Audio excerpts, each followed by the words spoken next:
ഇവന്റെ കോമഡി കണ്ട ചിരിച്ച് പൊങ്കാലായിട്ട് അടിച്ചു കൊല്ലാൻ തോന്നുന്നു. മിണ്ടരുത്.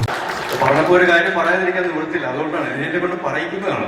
എന്തോ വരാൻ പോകുന്നെന്ന് എന്റെ മനസ്സ് പറയുന്നു.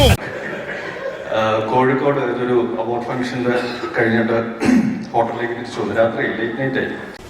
എന്നിട്ട് പിറ്റേ ദിവസം രാവിലെ ഫ്ലൈറ്റിന് എറണാകുളത്തേക്ക് വരണം. ഞാൻ കിടന്നുറങ്ങുകയാണ്.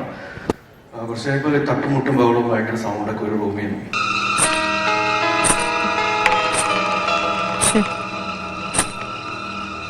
ഞാൻ റിസപ്ഷനിൽ വിളിച്ച് പറഞ്ഞു, എവിടെ നിന്നാണ് ഈ സൗണ്ട്? അവരോട് മുന്നേറിക്കാൻ പറഞ്ഞു. സാർ, ബിജുമേനോൻ സാറിന്റെ റൂമിൽ നിന്നാണ്. ഇവിടെ യക്ഷിയുടെ മറവിൽ സ്ത്രീകൾ വരുന്നു, ജപങ്ങൾ മുറയ്ക്ക് നടക്കുന്നു. അങ്ങനെ ചിന്തിക്കാൻ പോലും പാടില്ല. ശരി, ഓക്കെ, കുഴപ്പമില്ല. ഞാൻ കിടന്നുറങ്ങി. കുറച്ച് കഴിയുമ്പോൾ എനിക്ക് ഫോൺ വന്നു റിസപ്ഷനിൽ നിന്ന്. എന്താ സംഭവം? സാർ, റിസപ്ഷനിൽ നിന്ന് ഞാൻ നേരത്തെ വിളിച്ച് പറഞ്ഞാണ്. സാർ ഒരു ഉപകാരം ചെയ്യാവോ?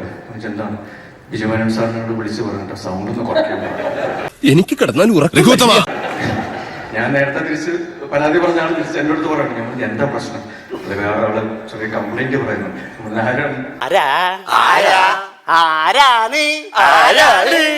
നാളെ നിങ്ങൾ പോകേണ്ട ഫ്ലൈറ്റിന്റെ പൈലറ്റ് ആണ് പറയുന്നത്.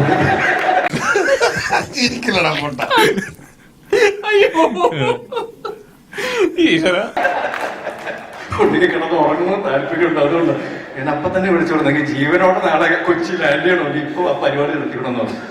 കിട്ടിയ മുതലും പലിശ ചേർത്ത് കിട്ടി. ആരും കണ്ടില്ല. വാ, തലശ്ശേരിയിലെ ഒരു ഹോട്ടലിൽ ഇപ്പോഴും ആളുകൾ പാട്ട് കേൾക്കുന്നുണ്ടെന്നാ പറയുന്നത്. രാത്രി 11 മണി കഴിഞ്ഞ് നടന്നു പോകുമ്പോ ദൂരെ നിന്നൊരു പാട്ട് കേൾക്കാറുണ്ടെന്ന് പറയുന്നത്. ഇവിടെ ഇപ്പൊ ഇത്രയും സംസാരിക്കാതെ നിൽക്കുന്ന ഒരാള് വെളുപ്പിനെ വരെ പാട്ടും താളം നന്നായി അടിക്കുന്നൊക്കെ കേട്ടു. ഇതൊക്കെ ഉള്ളതാണോ? കൈയിട്ടില്ലേ?